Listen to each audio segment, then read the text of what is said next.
The First Order Stormtrooper was the infantry division of the First Order, and it was the latest in a long evolution of military might that stemmed from the days of clone troopers and then the Empire's Stormtroopers. They were fitted with white armor that resembled the likes of the Imperial Stormtroopers, and in order to ensure conformity, the troopers were given alphanumeric designations to identify themselves instead of names. The First Order programmed these humans from birth with their military propaganda, and as they got older, they were trained to enforce the one mission the First Order sought to achieve: to conquer the galaxy and unite it under the First Order rule. After the Empire and its military agenda were outlawed after the Galactic Civil War, the First Order Stormtrooper Corps was formed under the umbrella of the New Republic era. General Armitage Hux and Captain Phasma supervised the organization of the troopers in secret, and after the destruction of the New Republic capital, the army was revealed to be the First Order's invasion army. In order to show rank in the division, the pauldron armor plates were color-coded in a way that's similar to the Stormtrooper rank system. Black pauldrons were used to signify sergeants, and red pauldrons were used to show officer status. The helmets troopers wore were able to filter out smoke, and they had to engage special filters to keep deadly toxins out. Their armor was considered to be stronger than the ones Imperial Stormtroopers wore, but they lacked any advanced imaging gear to keep the weight of the armor down. Even without the advanced imaging, they were still equipped with night vision, polarized lenses, targeting systems, and communications. The primary weapon of standard troopers was the F-11D blaster rifle, which was mass-produced for the First Order specifically, and the SE-44C blaster pistol was the sidearm of choice for the infantry troopers. The First Order Heavy Trooper was also known as the Mega Blaster Heavy Assault Trooper, and they were used in battles such as the Battle of Kestro and the skirmish on the Retribution. These soldiers used the FWMB-10 repeating blaster and carried web gear loaded with extra ammunition for their blaster. Their armor was essentially identical to that of the regular Stormtrooper aside from wearing a black ammo vest, and they were typically connected to every division in the First Order along with their regular versions. The First Order Flametrooper was also known as Toasters, Hotheads, Burnouts, and Roasters. What a nice array of different names. This unit used D-93 incinerators, which were a combination of the double-barreled D-93W flame projector gun and a backpack that held twin outer Conflagreen 14 fuel tanks, along with a central pressurized propellant tank. In order to handle the intense flames, their suits were fitted with temperature control body gloves, articulated greaves, positive grip boots, and integrated knee covers. In their helmet, they had reinforced Cyromech helmets with a narrow slit visor so that the weapon glare was reduced, along with breathing tank linkages.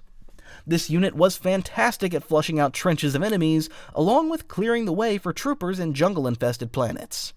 The regular infantry units would typically go first in the unit since they were able to move quicker, and they would protect this unit as their tanks would make them a vulnerable target for blasters and explosives. The first time we see this unit in action was at the attack on Tuanul, when the First Order was seeking out the Church of the Force on Jakku. After the civilians were subjugated, the Flametroopers were used to destroy the village and flush out anyone or anything that was hiding in secret. Prior to this, the unit was used on Starkiller Base to eliminate what the First Order called an infestation, but this turned out to be some of the native species of animals that were already living on the planet. Captain Bray commanded a unit of Flametroopers to take them all out. Also, they were a lot of fun to play as in the Battlefront 2, where you could literally take on a whole team on maps like Maz's Castle, or any tight spaces. Fun guy. This unit was the spiritual successor to the Imperial Snowtroopers that were seen on Hoth. They used modified F-11D blaster rifles with anti-fogging optics and heat-shunting devices, but more importantly, their armor and helmets were insulated to withstand freezing temperatures. They had a flared neck shroud and a polarized slit visor to help with the ice glare they'd encounter on freezing planets. They also had insulated gloves with adjustable heating units, and there were 2 breather tank inlets included. There were many Snowtrooper units spotted on Starkiller Base, considering the cold temperatures of the planet, which was originally known as Elam.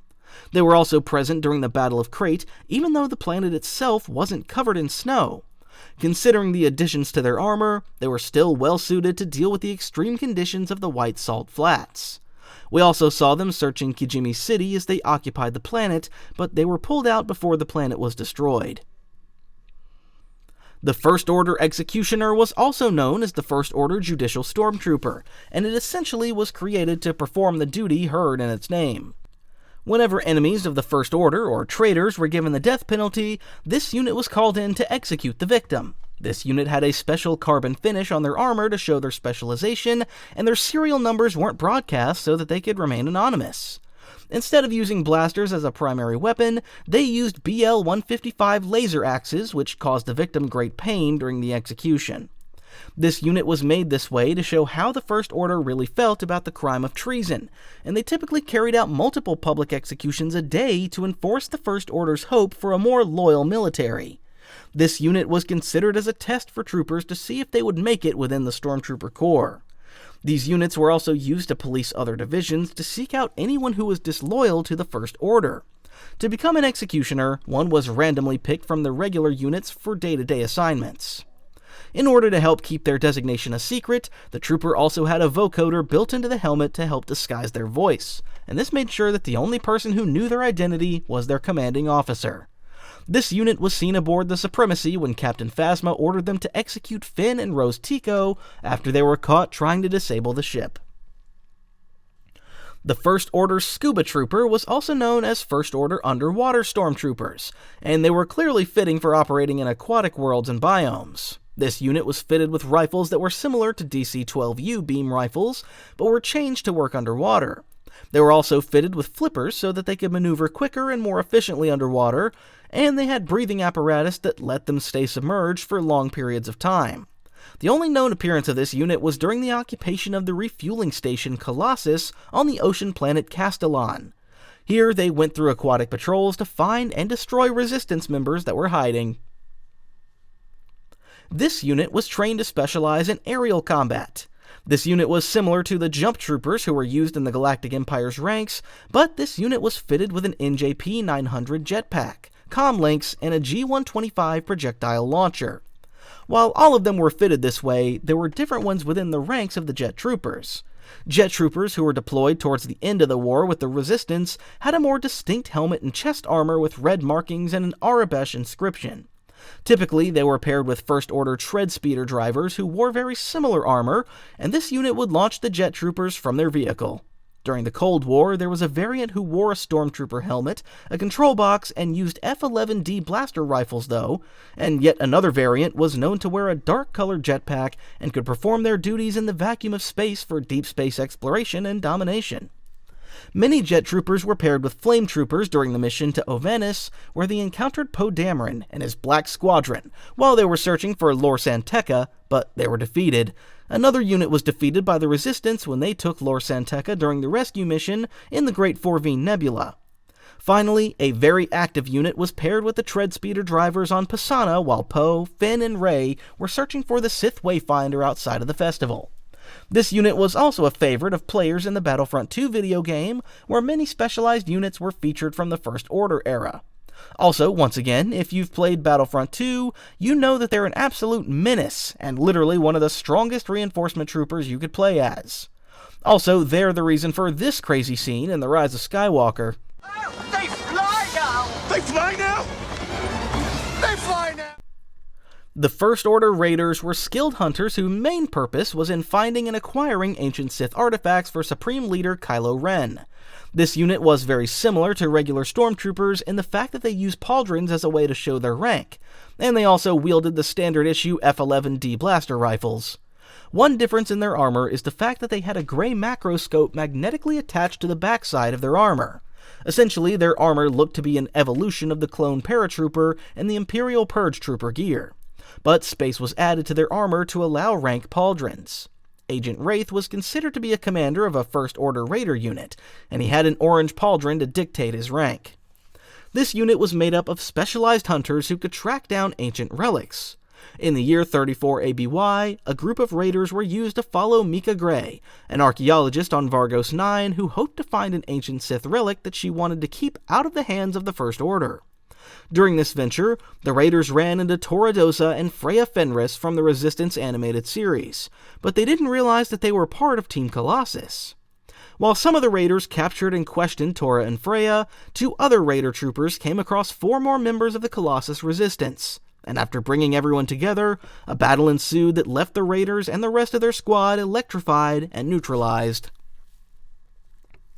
Sith troopers were known as the elite soldiers of the Sith Eternal, which was a cult found on Exegol. While the troopers were named after the extinct Sith Order, none of these troopers were actually Force-sensitive in any way. Even so, they were devoted to the religion itself and wore armor that mirrored the red lightsabers used by the Sith.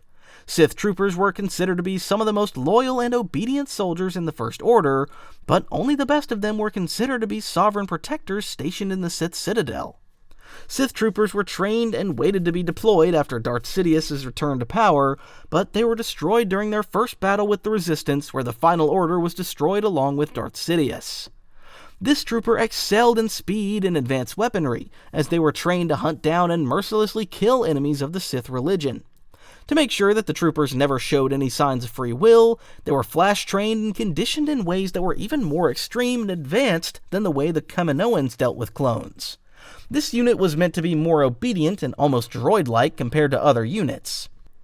Their armor was made of red gammaplast composite, which was impact-resistant, and the angular planes on their chest and face were meant to redirect blaster fire more efficiently. Their helmets were constantly broadcasting data from the battlefield, while the commander's helmet was able to communicate the outcome of battles depending on their strategy. Each helmet was fitted with a wireless data antenna along with an atmosphere filtration system. On their right forearm gauntlet, there was a data storage module built in, and this unit had a better range and motion with their magnetomic plates built in. This unit was the STW-48 blaster as a primary weapon, and under the rifle's barrel was a Quarrel bolt launcher, which was similar to the Wookiee bowcaster technology. This made it very easy to switch between firing like a blaster rifle to a blaster carbine in the blink of an eye. On top of that, each Sith trooper used an FWMB-10B repeating blaster as a backup, and some Sith troopers carried a melee weapon, which was a vibroblade baton similar to the ones riot control troopers used. For the best in the Sith trooper ranks, an SP-B50 blaster rifle was used, and this was a ceremonial weapon that was reserved for those that served as sovereign protectors. Similar to traditional First Order jet troopers, the Sith jet trooper specialized in aerial combat and was included in units such as the 105th Battalion. This unit wore the traditional red Sith trooper armor, and their armor was integrated with an NJP-900 jetpack, which granted them an extreme amount of mobility. On top of that, they carried an F-11 ABA heavy blaster cannon. This trooper was first spotted in the Battle of Exegol when the Resurgent-class Star Destroyer Steadfast was attacked by the Resistance. This unit was deployed alongside the regular Sith troopers in an attempt to break the Resistance ranks, but they were destroyed along with the entire Final Order fleet. The First Order Elite Stormtrooper was part of the First Order's Special Forces, and they were typically seen wearing black armor with 2 red stripes on the left side of their chest plate. This armor color actually matched the color of their elite speeder bikes, and they were fitted with SE-44C blaster pistols instead of the typical rifles most other units used in combat. This unit was typically reserved for extremely high-risk missions. While the unit was trained the same way as all First Order troopers, with them being indoctrinated from childhood, the soldiers who made up the elite units received even more rigorous training, which focused on combat skills with a focus on melee. While this unit was never officially seen in the movies or TV series, it was featured in toy packs for The Force Awakens, where they were accompanied by their speeder bikes, and they have yet to be featured in the media itself. The First Order Electropod Stormtrooper was also known as the Prisoner Control Stormtrooper, and this unit was used in very specific conflicts. Each of the troopers was given electropods as a way to keep the public and captured units in check during times of social unrest. And they wore the traditional First Order Stormtrooper armor. This unit was featured in The Rise of Skywalker, as we spotted this trooper on 2 different planets. The first appearance of this unit was on Pisana, where one of them helped in the capture of Chewbacca as they rallied him onto the transport to Kylo Ren. The next time we saw one of this trooper type was on the planet Kijimi, where one of them was seen trying to hassle a mammal during the crackdown, while Poe Dameron, Finn, and Rey were trying to make their way around the planet with Zori Bliss. It was also featured in the LEGO Star Wars The Skywalker Saga during the Rise of Skywalker chapter. The First Order Riot Control Trooper was designed to handle the exact issue that was mentioned in its name. They were meant to keep order on worlds that were already under the control of the First Order, with their training in riot control using non-lethal equipment. This unit was fitted with Betaplast ballistic riot shields, Z6 riot control batons, and Con Blast F-11D blaster rifles. The F-11D blaster was only used in cases where the situation had escalated and grown to be out of control. Even though these troopers were utilized on planets where the First Order already had control, sometimes this unit would still be deployed to the battlefield depending on the situation and units available. One of these troopers was witnessed fighting Finn on the planet of Takodana, but FN 2199 was defeated by Han Solo, who was using Chewbacca's bowcaster. This unit was also present on the Supremacy when Captain Phasma and the other troopers present were gathering to witness the execution of Finn and Rose Tico. This unit was also witnessed carrying out orders of maintaining control on Kestro and the Retribution. The Mountain Trooper was a trooper type that deployed on Batuu. The events of their mission was only mentioned during a flashback sequence in the young adult novel called The Last Order, which followed the events of The Rise of Skywalker, where Finn and Janna set out to find the First Order officer responsible for kidnapping children in the name of the First Order. The unit looked extremely similar to the armor of the Shore Troopers used in the Galactic Empire, but they had a white finish to their armor as opposed to the tan one of the Shore Troopers. This unit was designed to handle the harsh environments that included jungles, elevation, and swampland, and they had a red pauldron on their shoulder to show their rank. While the unit hasn't been witnessed in film or TV, it was primarily known through the Black Series action figures and Galaxy's Edge theme park, where they're featured to be the First Order's answer to extreme conditions.